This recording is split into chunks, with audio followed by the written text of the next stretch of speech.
आज के इस ऑडियो रिवीजन सेशन में आप सभी का स्वागत है।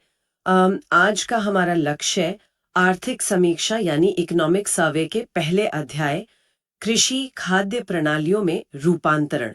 इसका बहुत ही शांति से और विस्तार से रिवीजन करना है। बिल्कुल, ताकि एग्जाम में जो एमसीक्यूज आते हैं हम्म, उन्हें हल करने में आपको आसानी हो। बिल्कुल। बिल्कुल। और इस सेशन को हमने इस तरह डिजाइन किया है कि आपको फिगर्स डायरेक्टली याद हो जाएं। तो अब हम इस टॉपिक को रिवीजन के लिए आसान भाषा में समझते हैं। जी, तो सबसे पहले ये समझना जरूरी है कि राजस्थान की अर्थव्यवस्था में कृषि की हिस्सेदारी आखिर कितनी बड़ी है। हाँ, देखिए विद्यार्थियों, अगर हम राष्ट्रीय औसत की बात करें तो वो लगभग 17.77% है। लेकिन राजस्थान के सकल राज्य मूल्यवर्धन यानी जीएसवीए में कृषि का योगदान इससे कहीं ज्यादा है। इसे हम दो तरह से देखते हैं। हम्म, स्थिर मूल्य और प्रचलित मूल्य पर, राइट? सही कहा। तो स्थिर मूल्यों पर यानी कांस्टेंट प्राइसेस पर कृषि की हिस्सेदारी 25.33% है। इसका जो मूल्य है वो 2.33 लाख करोड़ बनता है। अच्छा, और इसकी वृद्धि दर कितनी रही है? इसमें वृद्धि दर 0.22% और इसका सीएजीआर लगभग 3.82% है।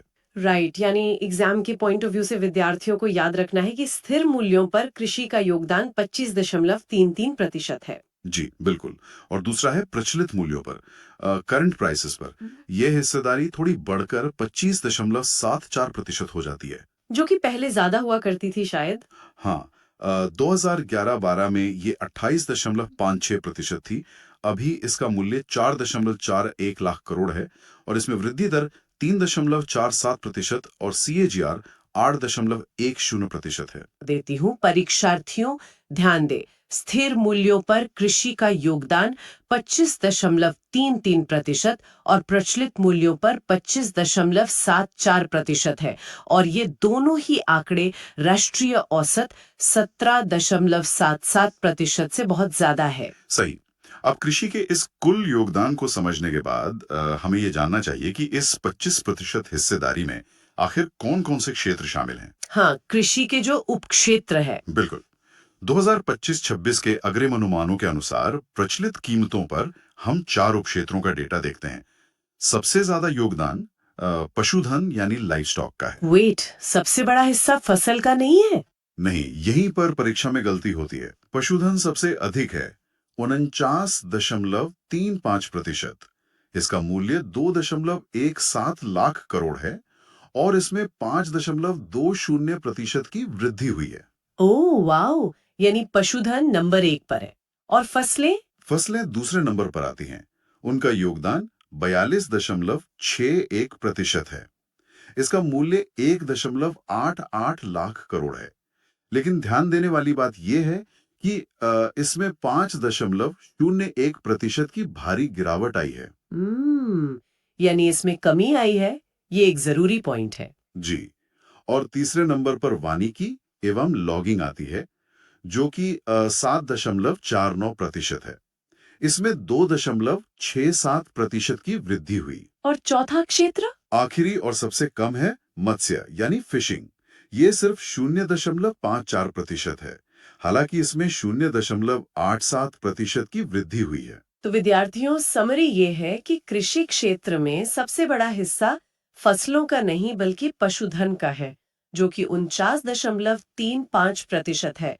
और फसलों के उत्पादन मूल्य में 5.01% की कमी दर्ज की गई है। एकदम सही।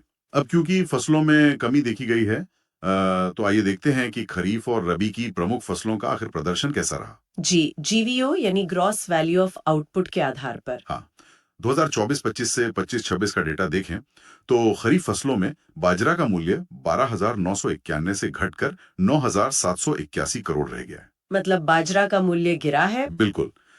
लेकिन मूंगफली 10,961 से बढ़कर सीधे 15,978 करोड़ हो गई है और मूंग भी 9,191 से बढ़कर 9,507 करोड़ हुई है। अच्छा, यानी बाजरा गिरा है पर मूंगफली और मूंग बढ़े हैं।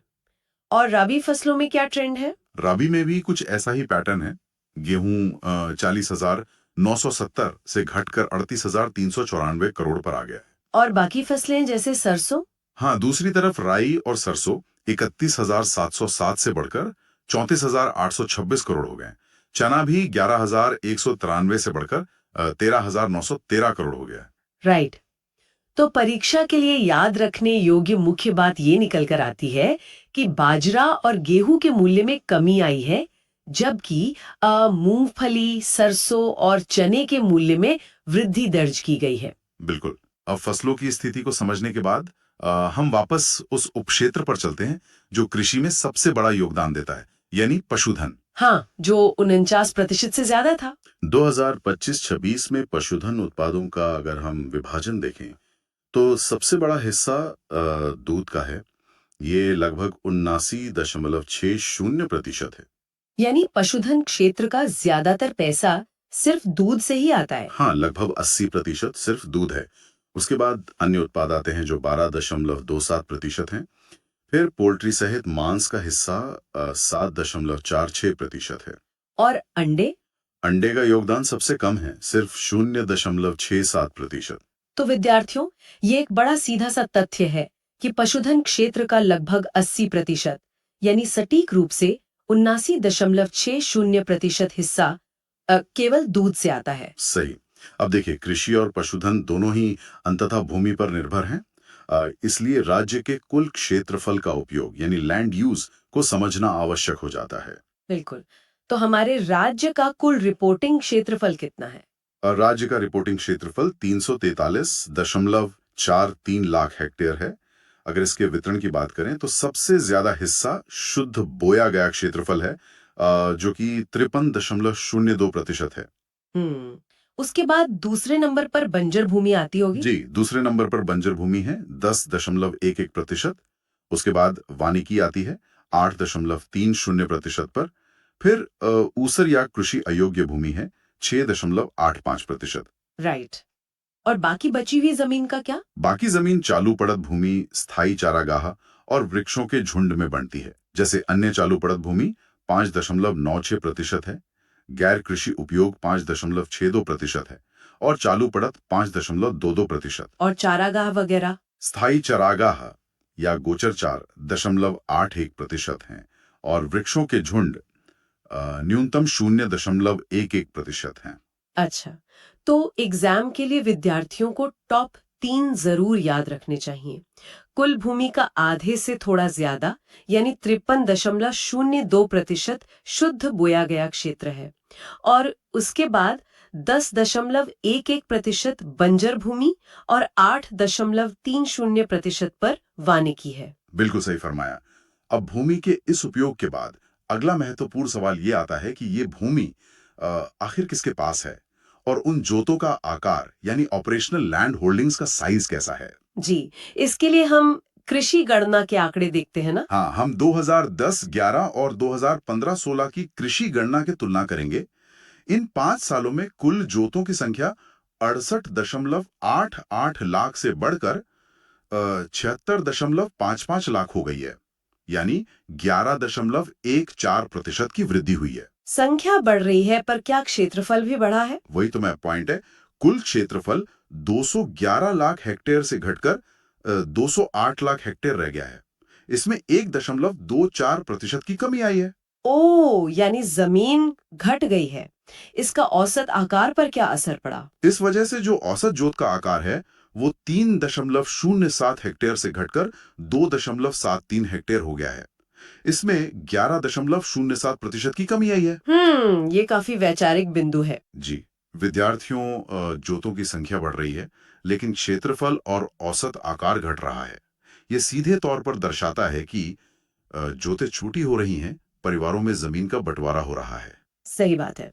तो समरी के तौर पर निष्कर्ष ये निकलता है कि किसानों या खातों की संख्या 11% बढ़ी है, लेकिन उनके पास मौजूद औसत जमीन घटकर मात्र 2.73 हेक्टेयर ही रह गई है। जी, अब जोतों का आकार घटने का सीधा असर विभिन्न श्रेणियों पर पड़ा है। आइए इसके आंकड़े भी देख लेते हैं। हम 2015-16 की हिस्सेदारी देखेंगे। सबसे पहले सीमांत यानी मार्जिनल किसानों की बात करते हैं। इनकी संख्या तो काफी बढ़ी होगी बंटवारे की वजह से। प्रतिशत इनमें सर्वाधिक वृद्धि हुई है और इनके क्षेत्रफल में भी 19.79% की वृद्धि देखी गई है। दूसरे नंबर पर लघु यानी स्मॉल किसानों का वर्ग है, जो 21.90% है। इनके क्षेत्रफल में 10.50% की वृद्धि हुई है। और अर्ध मध्यम श्रेणी? अर्ध मध्यम 18.50% है। इनका क्षेत्रफल 5.67% बढ़ा है। फिर मध्यम जोत हैं, जो 14.79% हैं। क्या मध्यम जोत का क्षेत्रफल भी बढ़ा है? नहीं, मध्यम जोत की संख्या में वृद्धि है, लेकिन उनके क्षेत्रफल में 13.20% की कमी आई है। तो सबसे बड़ी जोत वाली श्रेणी का क्या हाल है? बड़ी जोत यानी लार्ज होल्डिंग सबसे कम है, मात्र 4.69%। ये एकमात्र ऐसी श्रेणी है जिसकी संख्या में 11.14% और क्षेत्रफल में 0.27% की कमी दर्ज की गई है। अच्छा, तो परीक्षार्थियों, परीक्षा के लिए ये जरूरी है कि आप याद रखें, सबसे ज्यादा जोत सीमांत श्रेणी की है, जो 40.12% है, और सबसे कम बड़ी श्रेणी की है, 4.69%। साथ ही केवल बड़ी जोत की संख्या में ही कमी आई है। एकदम सही। अब आते हैं इस सत्र के आखिरी और बहुत ही महत्वपूर्ण विषय पर, महिला प्रचालित जोत धारक यानी फीमेल ऑपरेशनल होल्डिंग्स। अगर हम कुल जोतों की स्थिति देख चुके हैं, तो अब महिलाओं की भागीदारी का विश्लेषण करते हैं। जी, इसमें तो पिछले कुछ सालों में काफी तेजी आई है। और क्षेत्रफल भी देखिए, महिलाओं के पास कुल जोत क्षेत्रफल 13.30 लाख हेक्टेयर से बढ़कर 16.55 लाख हेक्टेयर हो गया है। वाओ, इसमें भी 24.44% का इजाफा। और इन महिला जोतों में श्रेणियों का क्या अनुपात है? महिलाओं की जोत में भी सीमांत श्रेणी सबसे आगे है, लगभग 49.55%। उसके बाद लघु जोत 20.77%, अर्ध मध्यम 14.97%, मध्यम 11.74% और बड़े सिर्फ 2.97%। तो क्या श्रेणीवार वृद्धि में भी सीमांत ही आगे है? बिल्कुल, सीमांत में सर्वाधिक 7.67% की वृद्धि हुई है।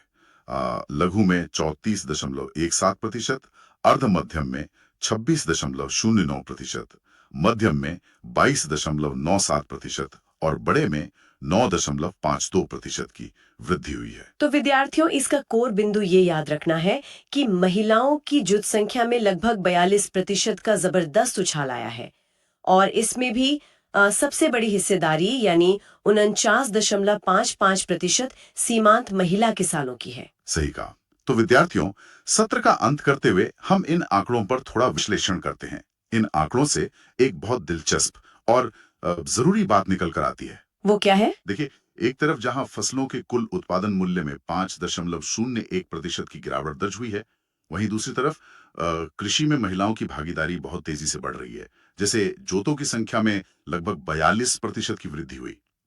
यानी ये दोनों ट्रेंड्स एक रोचक स्थिति पैदा कर रहे हैं। बिल्कुल, और इन दोनों प्रवृत्तियों को एक साथ समझना और याद रखना परीक्षा के दृष्टिकोण से बहुत महत्वपूर्ण है। राइट, तो अब पूरा टॉपिक क्लियर हो जाना चाहिए। जी, इसी तरह रेगुलर रिवीजन करते रहिए। Thank you.